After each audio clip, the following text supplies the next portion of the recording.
down and deeper into samsara. Now let's talk about the second stanza, which is the last stanza of the today. It talks about the Sangha is established as having 2 or 6 qualities. So what is Sangha? Then this stanza, I think you should memorize it as well, because then after memorizing it, you will will be able to know who the Sangha is. So over here it talks about the assembly of those who have understanding and thus do not fall back and has unsurpassable qualities, since their vision of inner primordial wisdom, which knows correctly and knows completely, is pure. The qualities they have is unsurpassable. The unsurpassable meaning surpass all the qualities of all the Shravakas and the particular Buddhas. So Sangha has two aspects of quality. One is the wisdom of the quality of wisdom of omniscience, and the other one is quality of wisdom of suchness, which is knows correctly that it is wisdom of suchness, and knows completely is the wisdom of omniscience. They know the truth, the thusness, and they know the luminosity aspect of their mind, and they know that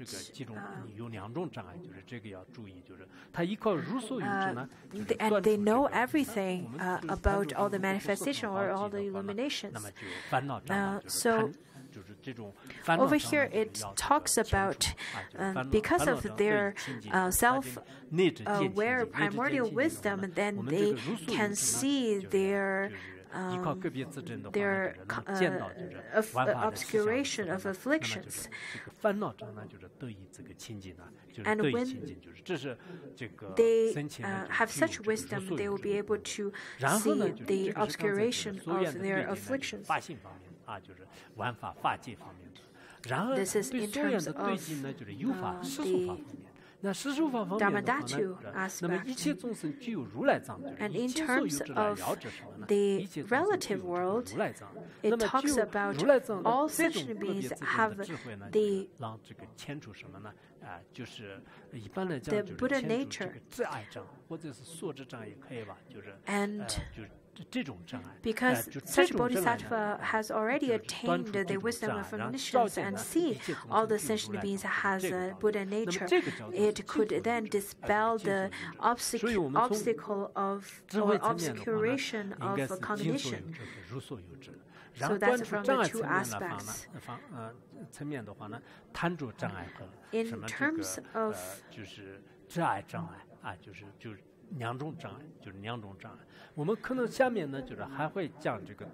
we've already talked about two kinds of obscurations. That is the obscuration of cognition and obscuration of affliction. And then the next kind of obscuration is obscuration of low capacity. In some sutras and shastras and some commentaries, I think it says that, I think I memorized it before, but I remember that it says that the Sangha could then could have the 8 kinds of qualities. From the wisdom aspect, it has the wisdom of suchness, wisdom of omniscience, and has the self-aware primordial wisdom. So the 3 kinds of wisdom. And then accordingly, it has 3 kinds of liberation. So the first one that is then devoid of the obscurations of affliction, and then obscuration of cognition, and obscuration of low capacity. So the first one, the first 3 are wisdom, and the second 3 are then cut off different obscurations, which are the qualities, and then it has 6 qualities together. So it feels that, well, if the Buddha has 8 qualities, Dharma has 8 qualities, then how could the Sangha has only 2 qualities? That's not fair. But in fact, it also talks about 8 qualities or 8 aspects. Maybe we'll stop here because later we'll have a more extended explanation on top of that. So our class would end here for now. We'll resume our class again back in June, end of June. I really hope that each of you whomsoever are attending this class right now, please continue to listen to it. Maybe you don't really feel anything about it. Maybe you don't really understand what we're talking about, but please persist this. I'm not begging you to listen, of course.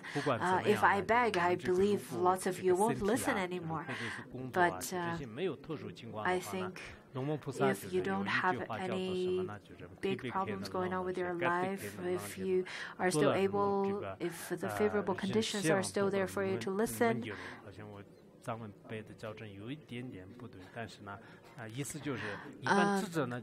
please then still attend this class.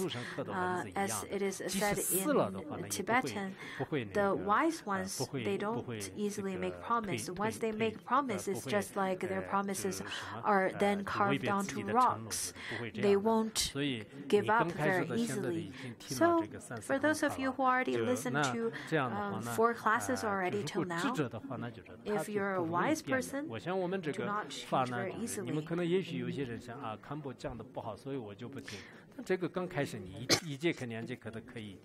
People may give you the excuse of saying that because Kampo doesn't teach really well, so I don't want to listen anymore. Well, you've already had the first class, at least the first or 2 classes as the sample, so to speak, as my Dharma classes. And since you persisted till now to the 4th class, then you should continue to listen to it and come back to listen to it as long as you're not dead by then.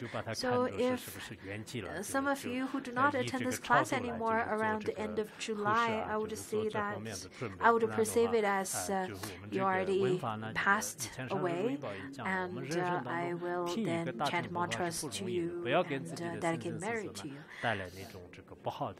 Possible materials to say that listening to Dharma is very difficult. Therefore, do not create any obstacles and bad karmas for your next lifetime to listen to the Dharma.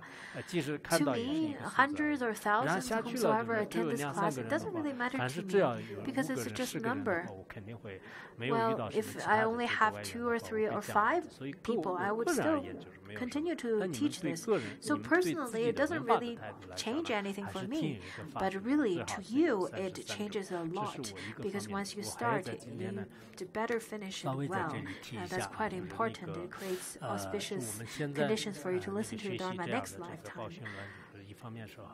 Another thing I would like to address is that on one hand, I think it's quite important to listen and study the Uttara Tantra Shastra.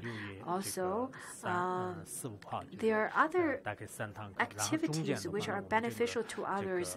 I don't think you should stop it because I know between now till end of July, as well as the Vimalakirti Sutra will resume around end of July as well. For those of you who want to go out, travel, that's fine.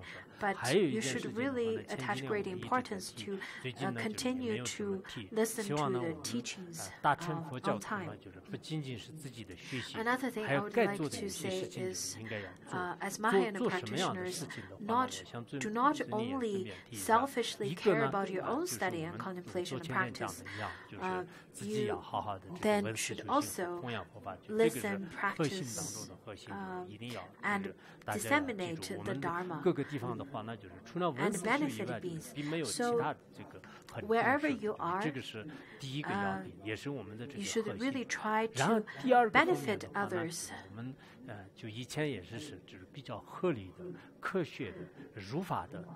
The second one is that